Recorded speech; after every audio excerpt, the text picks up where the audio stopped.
So if you've been on BookTube for any period of time, you've probably seen videos titled things like the best fantasy series of all time or my top 10 fantasy series. People throwing out their recommendations for the best classic and modern fantasy books. And if you're at all like me, you've maybe made some purchasing decisions based on the recommendations in those videos. And if you're also like me, you may have then subsequently built up quite a large TBR pile. And that's sort of where we're at right now. This is me going through my list of books that I haven't quite had a chance to go through yet, but have been my most recommended series, or series, I should say, the most recommended to me, both through acquaintances in the space and just through BookTube in general. I'm going to go through them. And again, as much as anything, this is basically just a cheeky kind of TBR list as I'm taking a look at what I want to read in 2025, because we're coming up on that time of year. I've got a ton of books I still need to read here in 2024, but I've got some absolutely massive, hugely recommended series that I candidly need to read in 2025. Over the course of this video, if you're taking a look at these series and you go, wait a second, Paul, you're missing some pretty big series here, or hang on, my favorite is not recommended on this list. Correct that? Go drop me some recommendations down in the comments. I've gotten some absolutely fantastic ones in my YouTube comments in the last few weeks. And of course, if you enjoy the video, like the content, be sure to subscribe and give it a thumbs up. It really does make a difference in appeasing the old YouTube algorithm. So let's get things started with this first series, none other than The Lies of Locke Lamora by Scott Lynch, the first book in the Gentleman Bastard series. Now, this is a series that I see constantly recommended, whether it's on Reddit, whether it's on BookTube. It really feels like one of these quintessential fantasy books, and Scott Lynch is one of these authors whose name is constantly thrown around. Now, I would say if there's only one criticism about this book series, is that it's not done and probably will never be done. However, I know this is going to stop a lot of people in their tracks right there. From reading comments on this series, from diehard fans of it, from what it sounds like, this series is pretty episodic. It does sound like, while the character and the world is amazing, and the story is obviously complex, each sort of individual book can live and stand on its own. And the folks are saying, look, even if it only ends up being a trilogy, that's okay. It's still absolutely worth the read. I originally promised this as 7 books, and we don't even have the 4th. But at least there are 3 in this series dealing with the titular Locke Lamora. Basically, I've had this book described to me as like fantasy Ocean's 11. It's all about these super deep, complex, nuanced characters with fantastic dialogue and writing, super witty, dark, gritty world. It's all about sort of these crime lords, and again, this sort of the heist-esque novel, but set in this I think more low fantasy setting, from what I understand here. And again, when we're talking about these sort of classics of the genre, this is a series that always comes up. You've got to check out Scott Lynch. This has just been repeated over and over and over. I've seen it in so many videos, and I'm really excited to check out this one. The next up on the list, a little bit more modern, is Malice by John Gwynne, from the first book in the Faithful and the Fallen series. Now, John Gwynne is considered by many sort of a modern living legend when it comes to the fantasy genre, someone who excels in writing amazing epic fantasy.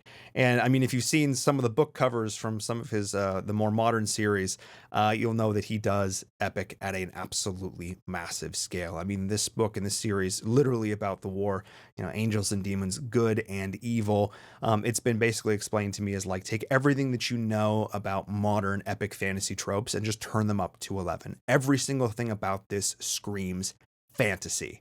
And I know personally for me, I've been reading a lot of stuff that's, a little bit more grounded and realistic and dark. And while I think this definitely has some of this, especially when it comes to the characters, the scope and the world being just that much bigger, that much more epic, that much more impressive in terms of the scale, that is definitely something that I'm looking for, sort of getting back to maybe some of those sort of Tolkien-esque roots when we deal about these massive forces of good and evil spanning an entire world. And even just taking a look at the world map in the start of this book, you really do get a sense of the scale of what this looks like. The third series on this list is none other than The Black Company by Glenn Cook. Now, this is one of the oldest series on this list, the first one coming out in 1984 and has been ongoing ever since. That's 40 years of awesome, epic military fantasy, because that's really how this is described, sort of following this mercenary company over sort of 40 years of a massive 400-year time span. which is pretty crazy to think about. Again, this author who's been working on this for longer than I have been alive. Now, Glenn Cook is one of these authors that a lot of people basically say he walked so that a lot of maybe more modern authors could run, really defining a lot of what we maybe consider these days to be sort of in the grim, dark genre. It's brutal. The characters are intense and pragmatic. And to me, this feels a little bit more grounded. And again, one of these kind of series that I feel like you can just, dig your teeth into and get through a bunch of them pretty quick, because I have a lot of pretty big books here, but this one feels a little bit more digestible, which I have to say is kind of appealing in the weight of all of these massive books.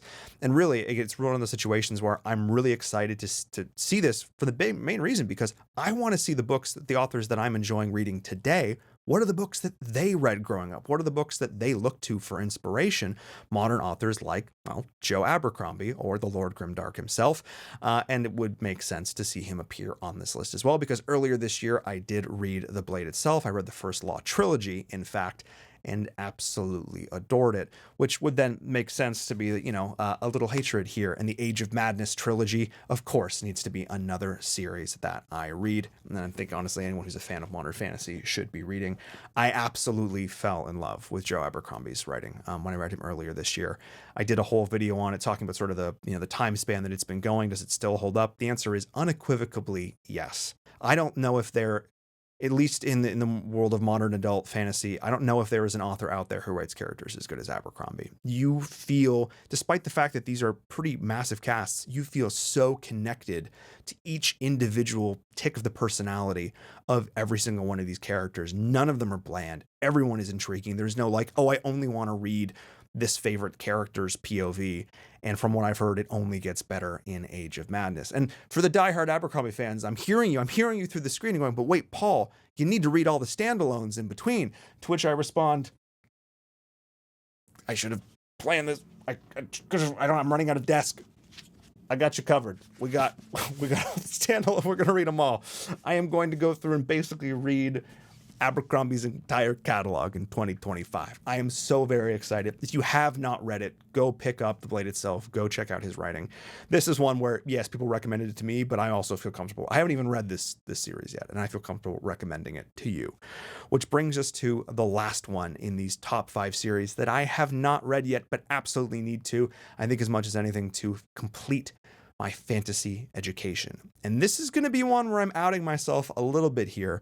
People might be judging me a little bit for this. Wait, Paul, you haven't read this yet? But I'm going to be honest. I feel like there's a lot of people in the BookTube fantasy space who've claimed to read this series and probably actually haven't. Because for me, at least, when it comes to The Eye of the World and The Wheel of Time, I've struggled, guys. I'll be honest. There is a bookmark in this book, and it's from the second time that I tried reading this book. I don't know what it is. I know this is a seminal classic. I know this is widely considered one of, if not the best fantasy series of all time, maybe only surpassed or probably only surpassed by The Lord of the Rings by J.R.R. Tolkien. But I've struggled, team. I'll be honest, I have struggled. However, I am absolutely going to give it another shot, absolutely going to give it another chance. I have the first 3 in the series. I'm going to get through them in 2025. And I think one of the biggest things for me and this series is the fact that it basically, because it is the template for what so many other series are, it feels like almost too familiar, almost too played out. The small farm boy in the town and gets attacked in the night. But I need to realize that it's not like it's copying all these other books. This is the book that all these other series took inspiration from. It's the other way around. It's literally the template. It's the prototype that all these other series emulated.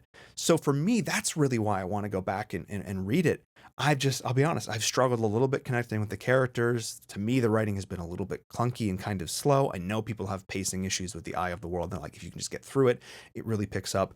I need to go back and give it another shot. I did actually watch the TV show, and I know it was obviously mixed in terms of the response to it. I didn't dislike it per se, but I am very curious also to see how the book, I know they made a lot of changes for the show, so I'm curious to see how those all play out. I know already, even from how far I've gotten into it, that there are quite a few changes that have been made. But yeah, that's it. These are 5 of the most recommended series that I have ever received. And basically, this is a TBR. These are books that are series that I plan on maybe not all of them for every series, I should specify, but at least get through sort of the main, often trilogies in these case for books that I'm going to try and get through in 2025. Again, if there are books or series that you feel, hey, Paul, you absolutely need to read these. If you say you're a fantasy fan, these are part of my must-read series. Drop them down in the comments below. I always love hearing what everyone in the comments has to say in terms of their best recommendations. And again, as I continue to go through these series, I'm going to make reviews on them. So if you're here and you're following saying, wow, I would love to see when you eventually get to that series, I'd love to see what you think about it. Again, be sure to subscribe, follow along with me on this journey. I just posted my own last writing vlog last week. I'm going to continue to get those out as you can actually see some of my writing as well. If you're so curious, we're going to have an audiobook coming up on the channel in about a week or so. So definitely keep an eye out for that. And yeah, that's it for these series. I have a ton of papers sitting on my desk right now. We're going to get through and continue to read them. I've also got a fun indie spotlight coming up as well. Always, again, I want to continue to spotlight indie authors in the midst of all of these venerable legends. I want to make sure that we're sharing the love here on the channel. So again, thank you all so much for watching, and I will see you next time. Cheers.